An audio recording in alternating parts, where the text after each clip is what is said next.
લક્ષ્ય ન્યૂઝ, એક નજર, એક લક્ષ્ય.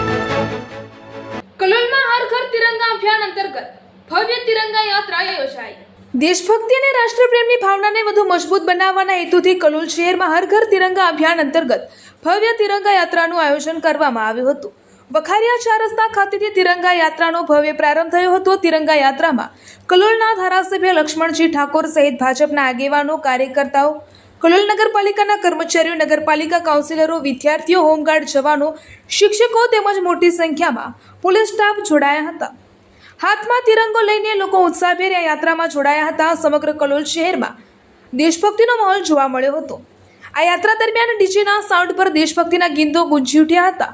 તિરંગા સાથે આગળ વધતા લોકો અને દેશભક્તિના ગીતોથી શહેરના મુખ્ય માર્ગો પર ઉત્સાહનો માહોલ જોવા મળ્યો હતો. વખારિયા ચાર રસ્તાથી શરૂ થયેલી આ યાત્રા 3 આંગળી, ચાર રસ્તા, ખૂની બંગલા, નવજીવન રોડ, સ્ટેશન રોડ, ટાવર ચોક અને નંદલાલ ચોક સહિતના મુખ્ય માર્ગો પરથી પસાર થઈ સરદાર ગાર્ડન ખાતે પહોંચી હતી, જ્યાં યાત્રાનું સમાપન કરવામાં આવ્યું હતું. આ રેલી દરમિયાન જય હિન્દ અને વંદે માતરમના નારાથી સમગ્ર કલોલ શહેર ગુંજી ઉઠ્યું હતું. ખાસ કરીને વિદ્યાર્થીઓ અને શિક્ષકોએ તિરંગા સાથે ઉત્સાહપૂર્વક ભાગ લઈ રાષ્ટ્રધ્વજ પ્રત્યેનું ગૌરવ વ્યક્ત કર્યું હતું. આ તિરંગા યાત્રા જ્યારે કલોલના ટાવર ચોક ખાતેથી પસાર થઈ રહી હતી, ત્યારે યાત્રા પર પુષ્પવર્ષા કરવામાં આવી હતી. આ પુષ્પવર્ષા થતાં યાત્રામાં જોડાયેલા લોકોમાં વધુ ઉત્સાહ જોવા મળ્યો હતો. મોટી સંખ્યામાં લોકો જોડાયા હોવાથી પોલીસ સ્ટાફ દ્વારા યાત્રાના સમગ્ર રૂટ પર જરૂરી સુરક્ષા અને ટ્રાફિક વ્યવસ્થા જાળવવામાં આવી હતી.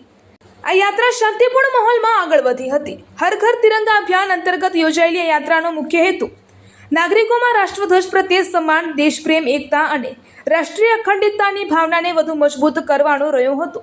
કલોલ શહેરમાં યોજાયેલી આ ભવ્ય તિરંગા યાત્રાને શહેરના વિવિધ વિસ્તારોને દેશભક્તિના રંગે રંગી દીધા હતા. રિપોર્ટર સંજય નાયક.